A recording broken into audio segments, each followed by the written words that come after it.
seluruh eksepsi atau bantahan dari para tergugat itu ditolak seluruhnya. Masuk dalam pokok perkara. Dalam pokok perkara, majelis hakim menyatakan 1. Mengabulkan gugatan para penggugat untuk sebagian. Jadi gugatan itu diterima sebagian, tidak secara seluruhnya. Kedua, menyatakan bahwa para tergugat itu Gili Chandra dan anaknya telah melakukan perbuatan melanggar hukum. Jadi Gili dan anaknya dinyatakan oleh majelis hakim telah melakukan perbuatan melanggar hukum. 3. Menyatakan bahwa para tergugat tidak beritikat baik. Jadi Gili Chandra dan anaknya dianggap oleh majelis hakim tidak punya itikat baik. 4. Menghukum para tergugat secara seketika dan sekaligus untuk membayar ganti kerugian material kepada para penggugat. Para penggugat itu adalah peminaton atau para ahli waris almarhum Mutahar sebesar 10.419.258.400 rupiah. Haruslah dimaknai secara konstitutif bersyarat sebagai keuntungan bersama, sehingga baik para penggugat maupun para tergugat masing-masing berhak atas keuntungan tersebut 50% dari 10 miliar tersebut. Maka olehnya menurut majelis hakim patut dan beralasan menghukum para tergugat konvensi, yaitu Gili Chandra dan anaknya, untuk membayar ganti kerugian material kepada para penggugat, yaitu Ibu Mukminatun dan anak-anaknya, atas keuntungan bersama sebesar 5.209 juta. Jadi para tergugat dihukum untuk membayar keuntungan dari harga kerapu itu sebesar 10 miliar, tapi karena itu dibagi dua, karena itu sifatnya kerjasama, maka para tergugat yaitu Gili Chandra dan anaknya harus membayar 5.209.629.200 rupiah pada para penggugat yaitu Ibu Mukminatun sekeluarga. Dengan rincian harga ikan, selisih harga ikan sebagaimana yang kita lihat. Jadi pada tahun 2012 sampai 2014 itu ada 28 ton, itu selisih harganya adalah 1.262.000.000, karena berdasarkan bukti yang kita ajukan nota saudara Munir, pada tahun itu harga ikan itu 125 dan ternyata Gili hanya membuat harga 80.000. Di tahun 2014, 2015 seterusnya itu hampir masing-masing per tahun itu kerugian almarhum Mutahar itu adalah kisaran 1 miliar. Sehingga kemudian tadi majelis hakim memutuskan menghukum untuk Gili Chandra dan anaknya mengganti rugi kerugian material itu sebesar 10 miliar dibagi dua, dibagi yang 5.200 juta hak almarhum Mutahar atau ahli warisnya, dan yang kedua itu haknya sendiri Gili Chandra.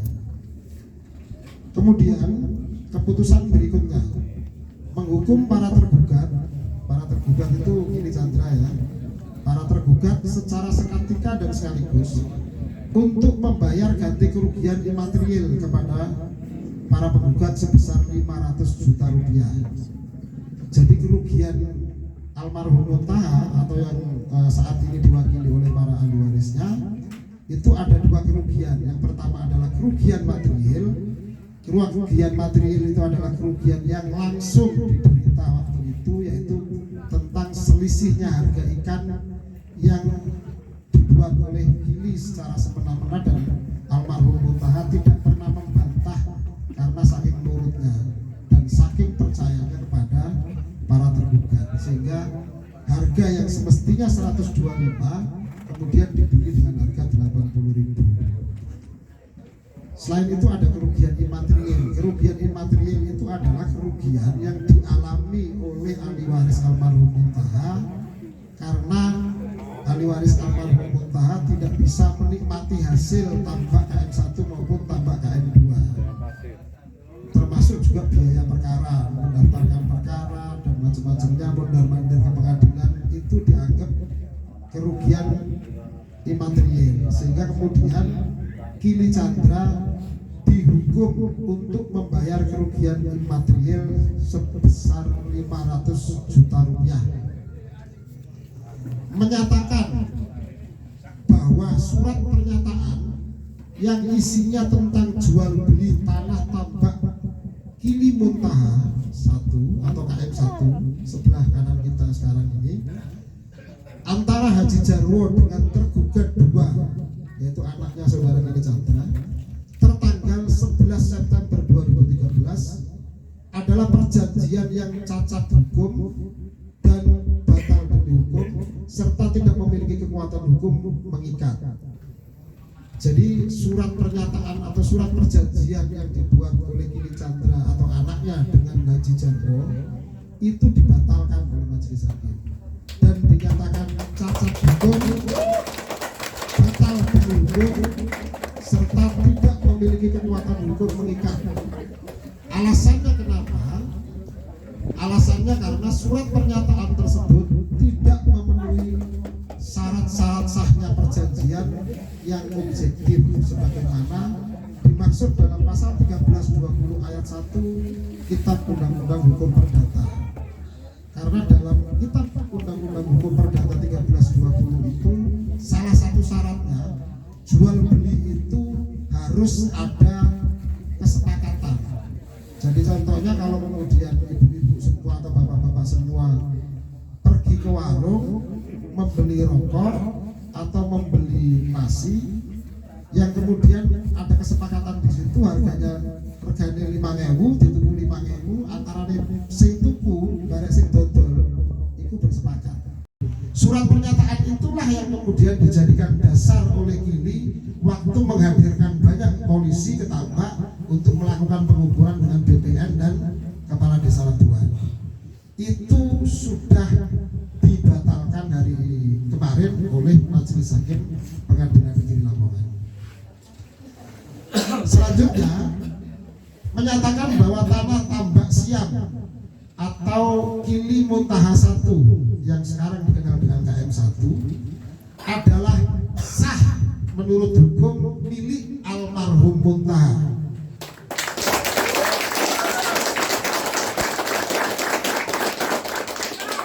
Atau ahli warisnya dalam kurung para penggugat, yaitu Bu Minatun dan anak-anaknya, juga bersifat konstitutif bersyarat, di mana sepanjang dimaknai dalam kepemilikan tersebut bahwa perolehan atas tanah tambak siam atau Kili Muntaha 1 atau KM1 adalah berasal dari uang tengah, sehingga sebagai konsekuensi logis yuridisnya almarhum Muntaha atau ahli warisnya wajib memberikan 50% dari luasan tanah tambak kepada Kili Chandra. Jadi tanah itu sah menjadi milik almarhum Muntaha, tapi ahli waris almarhum Muntaha diwajibkan untuk memberikan ke Kili 50% karena itu dibayar oleh uang kerjasama. Jadi bukan Kili memberikan kepada ahli waris almarhum Muntaha, tapi itu sah menjadi hak milik ahli waris almarhum Muntaha, tapi majelis hakim mewajibkan memberikan kepada Kili 50%. Jadi bukan Kili yang memberikan kepada ahli waris almarhum Muntaha, tapi ahli waris almarhum Muntaha yang harus memberikan kepada Kili Chandra. Menghukum para tergugat atau Kili Chandra tersebut untuk membayar biaya perkara yang timbul menurut hukum, menolak gugatan penggugat untuk selain dan selebihnya. Jadi gugatan kita diterima separuh, itu tadi bunyinya, selebihnya ditolak. Menolak gugatan penggugat rekonvensi untuk seluruhnya, terus menghukum para tergugat yaitu Kili Chandra untuk membayar biaya perkara sebesar 1.834.000. Itu keputusan perkara nomor 2 PDTG tahun 2022 di Pengadilan Negeri Lamongan. Putusan ini sudah dibacakan kemarin dan Majelis Hakim Pengadilan Negeri Lamongan memberikan waktu sampai tanggal 15 Juli untuk para tergugat maupun penggugat jika tidak puas dengan keputusan Majelis Hakim bisa mengajukan banding ke Pengadilan Tinggi Jawa Timur. Jadi putusan ini belum bahasa orang hukum itu belum inkrah. Inkrah itu belum punya kekuatan hukum tetap. Tapi inilah putusan yang dibuat oleh Pengadilan Majelis Hakim Pengadilan Negeri Lamongan. Apabila ahli waris almarhum Muntaha sudah menerima keputusan ini, maka saya sebagai pengacaranya tidak perlu mengajukan banding. Tapi kalau kemudian mereka masih belum puas, maka saya punya kewajiban untuk mengajukan banding. Begitu pula dengan para tergugat, yaitu Gili Chandra dan anaknya. Kalau dia mau menerima hasil keputusan Majelis Hakim Pengadilan Negeri Lamongan ini, maka perkara ini dinyatakan selesai. Tapi kalau kemudian mereka tidak terima dengan keputusan Majelis Hakim Pengadilan Negeri Lamongan ini, maka mereka punya hak untuk mengajukan banding ke Pengadilan Tinggi Provinsi Jawa Timur. Tapi inilah keputusan yang menurut saya secara pribadi adalah keputusan yang sangat adil, yang memberikan ruang kepada ahli waris almarhum Muntaha maupun tidak menghilangkan hak dari Gili Chandra selaku tergugat. Karena memang dalam putusan ini, baik itu kerugian material terkait masalah harga ikan, itu Majelis Hakim tetap menyatakan itu harus dibagi dua, dan tambah KM1 dinyatakan menjadi sah menurut hukum milik almarhum Muntaha atau ahli warisnya, akan tetapi harus memberikan 50% kepada Gili Chandra. Secara pribadi saya melihat putusan ini sangat arif dan sangat adil terhadap kedua belah pihak, baik keluarga almarhum Muntaha maupun Gili Chandra. Tapi apapun itu keputusannya nanti, semua ada di ahli waris. Saya hanya pengacara atau kuasa hukum yang akan menjalankan apapun keputusan dari ahli waris.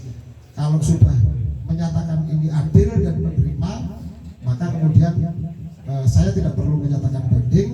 Tapi kalau kemudian merasa belum adil dan ada sesuatu yang masih perlu diminta, maka saya akan mengajukan banding. Itu mungkin penjelasan singkat dari saya terkait pembacaan hasil putusan Majelis Hakim Pengadilan Negeri Lamongan pada tanggal 20 hari Selasa kemarin, pada tanggal 28 Juni 2022. Hal-hal yang memang nanti ada yang kurang paham atau ingin ditanyakan, nanti selesai acara bisa menanyakan langsung kepada saya terkait maksud putusan tersebut. Mungkin itu pembacaan putusan dari saya. Saya akhiri. Wassalamualaikum warahmatullahi wabarakatuh.